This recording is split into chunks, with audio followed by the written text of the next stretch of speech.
Good evening. Tonight we're pulling back the curtain on a shadowy world that's costing the online lending industry billions. Loan fraud. It's a high-stakes game of cat and mouse, where criminals are constantly evolving their tactics and lenders are turning to cutting-edge technology to stay one step ahead. Picture this: you're an online lender, processing thousands of loan applications daily. Among those applications are wolves in sheep's clothing, fraudsters looking to game the system and walk away with money they never intend to repay. How do you spot them? How do you protect your business and your legitimate customers? The answer, it turns out, lies in the power of predictive analytics.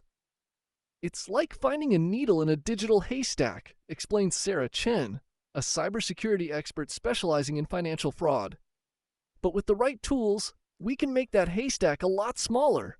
Let's break down some of the most common fraud tactics these digital desperados are using. First up, address fraud. It sounds simple, almost quaint in the age of sophisticated cyber attacks. But don't be fooled, it's a tactic that's costing lenders millions. We've seen cases where a single physical address is used for dozens, sometimes hundreds of loan applications, reveals John Dawson, a fraud investigator with over 2 decades of experience. It's a red flag that screams organized crime. But here's where it gets interesting.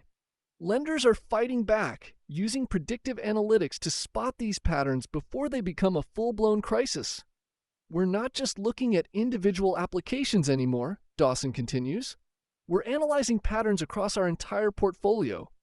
When we see the same address popping up repeatedly, our systems flag it immediately. Next on the fraudster's playbook, IP address manipulation. It's a digital shell game, with criminals using VPNs and proxy servers to mask their true location. They think they're being clever, chuckles Maria Vasquez, CTO of a leading online lender.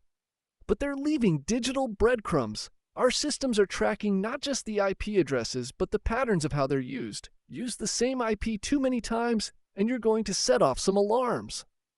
But perhaps the most fascinating tool in the anti-fraud arsenal is one that seems almost too simple to be true. Time tracking. We're measuring how long it takes applicants to fill out our online forms, Vasquez reveals, a hint of pride in her voice. Legitimate applicants typically take a certain amount of time to complete an application. They're thinking about their answers, double-checking their information. Fraudsters, on the other hand, often blow through the form at superhuman speed. It's a dead giveaway. It's a cat-and-mouse game that's playing out in real time, 24/7, across the digital lending landscape. And the stakes couldn't be higher. We're not just talking about protecting profits, emphasizes Chen.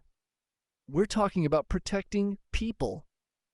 Every fraudulent loan that slips through the cracks is money that can't go to legitimate borrowers who really need it.